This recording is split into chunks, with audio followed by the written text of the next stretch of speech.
Do I scooch here or do I sit You're fine right there because germs.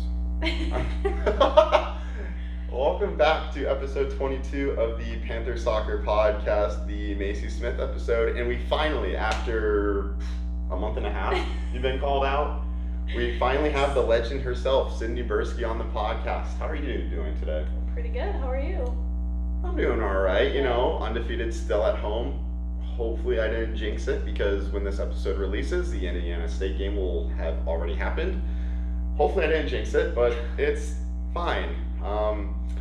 But what do you have to say about teammate Macy Smith? The GOAT.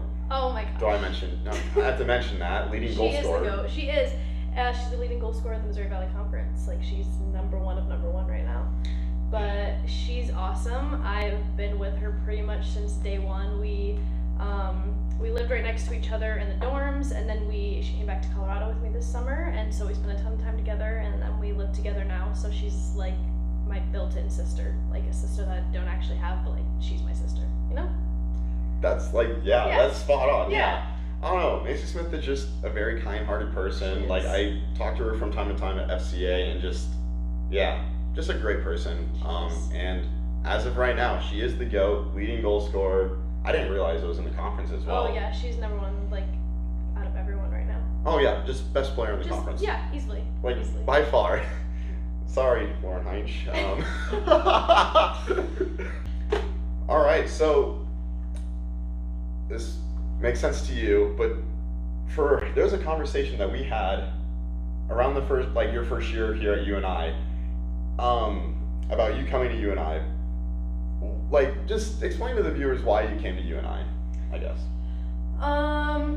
Well, I came to UNI because when I first came here, it was just very, like, a home feeling. Like, the campus it felt like a bigger school, which is kind of what I wanted. Like, I had always wanted to go to, like, a state school or, like, a big university, but, like, the numbers, like, I don't know, it just feels very homey here, and it feels like a bigger atmosphere than it is, and everyone here is so nice, and it checked all the boxes that I wanted for a university, and yeah, I just love the people I've met here, so yeah.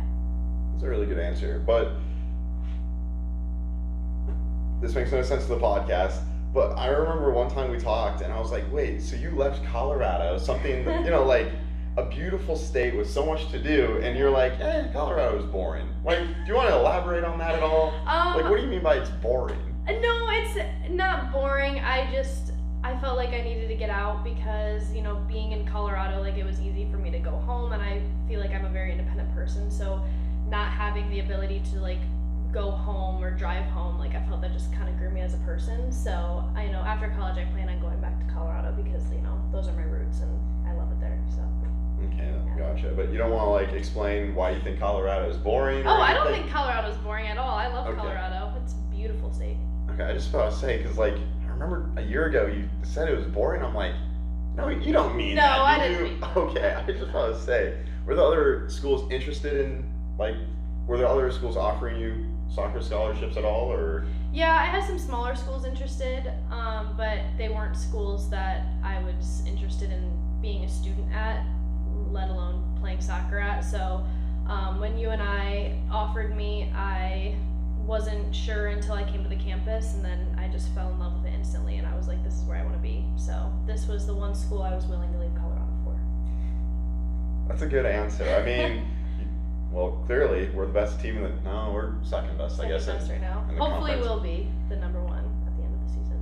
But. I mean, that is the goal. Just don't finish 2. Yeah. Like, oh my gosh, that would suck. I've said that like 84 times on the podcast, but it's fine. But, all right, so in regarding to your time at UNI, last year you're the second most productive player on the team. Like, how did that just feel just as an individual, or like, I don't know, what was your reaction to that at the end of the year, knowing that you were the second most productive player on the team? It felt good because coming here was like a big transition, having my family and friends 12 hours away and not having like my parents being able to come to the game, like just being able to do all that on my own with support of my teammates, it felt really good. It also built a lot of confidence in myself because I was able to do that within my first season here. So, I don't know, it was riding really high at the end of last season. That was a really good answer. I like that. No, okay. Yeah, your parents, 12 hours away. I mean, your mom traveled to 1 or 2 games last year for you? Both of my parents traveled. I think my dad came to like 2 or 3 last year. My mom came to 1 or 2. So they still like make their way whenever they can. My mom came to the Indiana State game. That was a fun game. Yeah. Oh my gosh. That was a best stadium in the league. In the conference by far, honestly. No offense to you and I, but there's no stands. Yeah. Our field sucks. Like for watching soccer, I'm sure grass field is better than turf. Yeah. I don't know your opinion, but I prefer turf, but it's okay. I love our field. yeah, I know. I'll never forget that one conversation I had with your mom. She's like, "Oh my gosh, yeah, Sydney talks about you guys all the time. Like, Panther soccer prowlers are the best, and oh, it's so nice to know that like, since I'm not at the game, someone else is cheering on my daughter and being a diehard fan for her." And I was like, "That's what we're here for." She does. She loves the Panther soccer prowler. So does my dad. They both. Matthew Burskey. Matthew Burskey. He's watching this podcast. I'm sure he's going to love being brought up right now. What a guy. Yeah. He will definitely love being brought up on this podcast. So, yeah. Soccer dads are very appreciative. Yeah. Mm-hmm. As long as they don't go psychotic on the sidelines or not calling out the Drake dad from 2 years ago, or the Missouri State mom from last year, or any of the Southern Illinois parents that made the trip yesterday, as this is uploaded a week ago. Oh my gosh, they were terrible. It's a good thing you guys kicked the crap out of Southern Illinois. Yeah, because were they bad? I couldn't even hear them. they were pissed at us. They were yelling at us most of the game, and yeah, they weren't happy with some of the things we were saying. And granted, we were being toxic towards Southern Illinois, rightfully so, because their student section was toxic to y'all last year. Yeah. So we got to be, We were laughing at the Salukis suck. We were having a good time with that. Yeah, that was Chantel's favorite chant from the Southern Illinois goalkeeper. She literally turned around and was laughing. She's like, "Y'all need to stop. That's too funny. Like, I shouldn't be laughing at that." But, oh well. It is what it is. Soccer parents are great. Most of the time. Sure. 95% of them are fine. But, alright. So, I don't know how to transition. This sucks. But, so over the summer, you talked about how Macy Smith lived with you. And you played semi-pro soccer, whatever you want to call it. How did you get recruited into playing semi-pro soccer over the summer? So my last year of club, I went down to Colorado Springs, which is about an hour south of me, and I started playing for a club called Pride, and they had a WPSL team, and at the time, my coach at the time was the head coach for the WPSL team, and he was like, "You should come practice with us over the summer." And so I did, and he told me that I had made the team. So this past year was my second year playing WPSL with that team. So I made the team post tryouts, and then this year, Andy, who was a new coach at the club last year, was the head coach of the WPSL team this year. She was a goalkeeper at Stanford back in the day. Yeah, she's she's a great coach, and she's awesome. So Macy, I had brought up the whole WPSL thing to Macy, and she was like, "Well, I'm down for a new experience." So she ended up coming back over the summer with me and playing, and she did amazing, and it was so fun to live with her and have her like meet all my hometown friends and meet all my like club soccer friends, and it was a really good time. What did practices look like for the WPSL team? So they were at about 7:30, and with it being an hour away, it was like we probably got up at like 5:45, 6 a.m. and went down to Colorado Springs. It was more of like we did a warm up. We had a speed and agility coach named Ben who would sometimes show up and do some little tactical stuff with us, and then it just kind of depended on if we were going over a new formation or kind of scouting the team we were about to play. But yeah, we did a lot of passing, lots of shooting. We did some 11v11 scrimmages. Overall, it was just very well-rounded practices. So yeah. Would you say those are more intense or less intense than college practices? I would say over the summer they were a little bit more. I felt like they were laid out a little better. I would say it was more competitive over the summer, just because so many of those girls, they were all playing college soccer, they all wanted to get better, and everyone here wants to get better too, but I felt like it was just a little bit more competitive over the summer. So, yeah. That's fair. I mean, in all fairness, like they're thinking more individually rather than working with the team, so that makes sense. What was I going to ask you revolving around semi-pro soccer?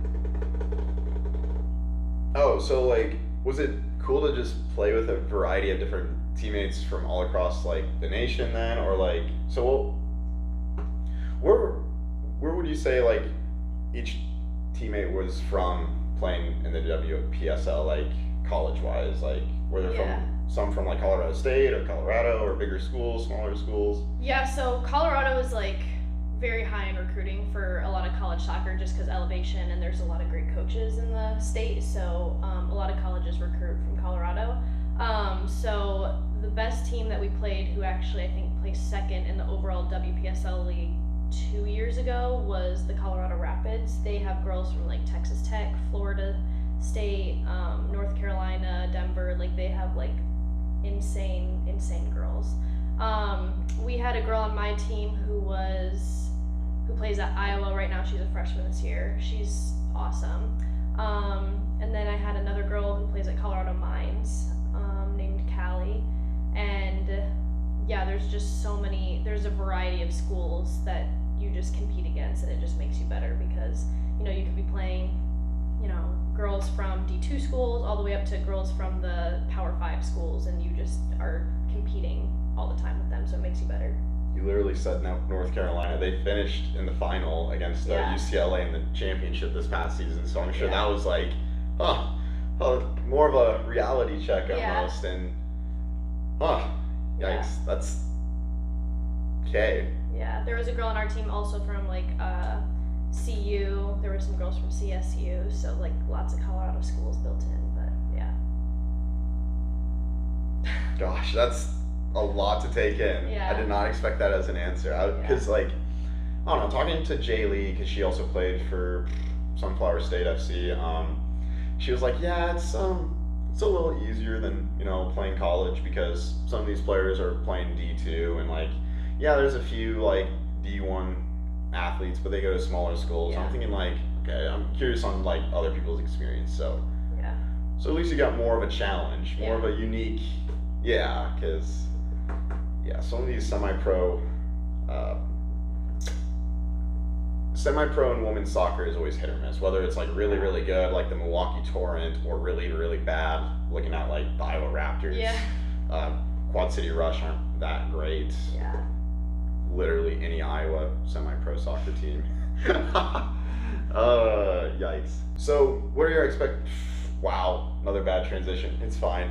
What are your expectations going forward to the rest of the year? As of right now, we are I'm not on the team. 8-1-1, 9-1-1, something like that. 9-1-1 as of right now. Like, what's the expectation now? Knowing that we're off to a great start, we're already ranked in the Midwest poll, whatever it's called. What's the expectation the rest of the season? Obviously I want to win the conference. Like, I think that's what everyone's goal is, and I think that right now it's looking that we can, as long as we beat the teams that we need to beat. I feel like our biggest challenge is probably going to be Missouri State, just because we lost them last year in the semis, and they're good again this year, so we want to make sure that we're winning the games that we need to win in order to win the Valley. And I think that'd be a really cool experience, just to like, you know, I love this group of girls, and if we won the final, like after the last whistle blown, like being able to know that we just did that would be an awesome feeling. So that's true. But the nice thing about your situation is you're a sophomore right now, and honestly, looking at the team right now, because after this season you lose Ashley, Caitlin, I'm sure I'm missing like 4 others, Megan Bennington, that's right, Lauren Heinz. Ooh, that's a tough pill to swallow. But essentially, like, I feel like it's a young team. Our team is built around our sophomores and freshmen this year, I feel like, because Olivia Bull's playing great, Marissa's playing great, Denise is playing great, Jaylee's playing, she's a junior, whoops, like, you're playing great, Caroline's playing great, so like, I feel like there's a lot of potential to, if you guys don't win it this year, maybe by your senior year you'll win it, or even next year, but I guess it also depends on the incoming freshman class. But Yeah. I prefer if you guys won it this year, you know.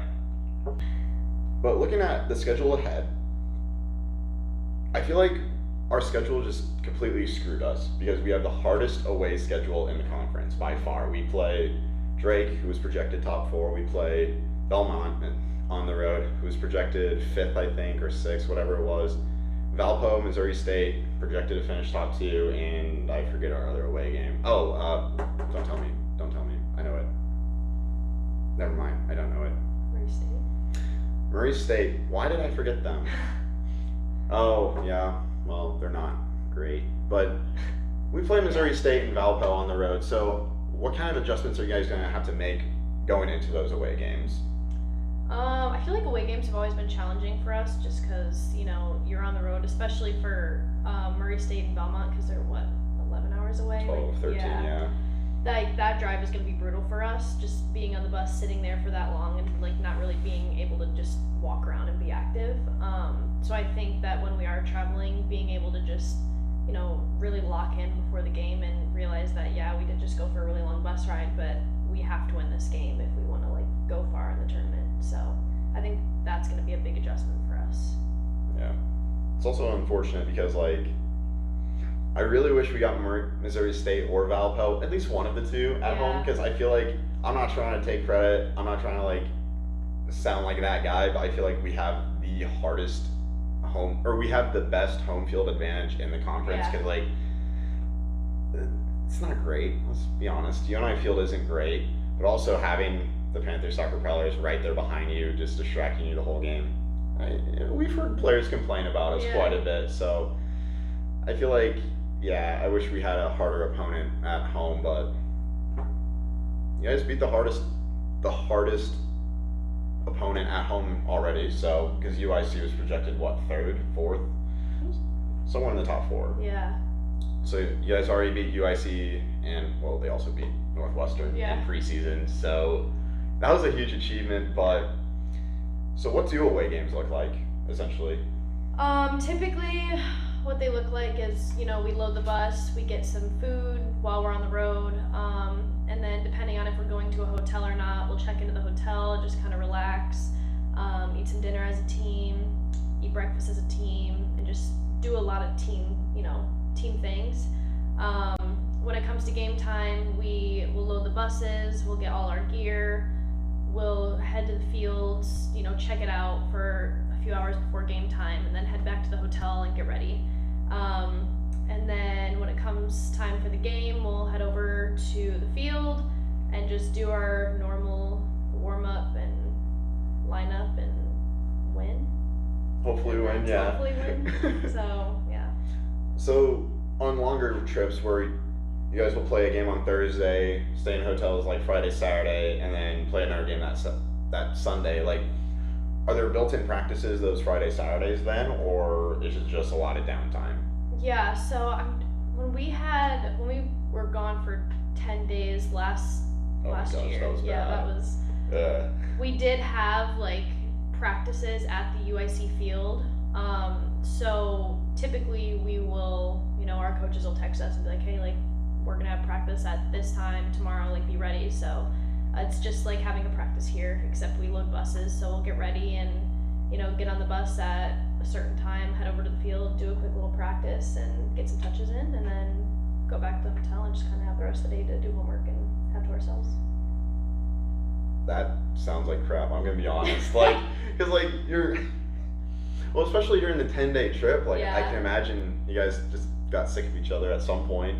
I wouldn't say we got sick of each other. It was just more of, like, there wasn't, especially being in Chicago last year, we could just, let's go walk around outside, you know? So it was just not knowing the town, and being able to just, you know, take a bike ride like we can now. It's a lot different because you're kind of stuck in the hotel.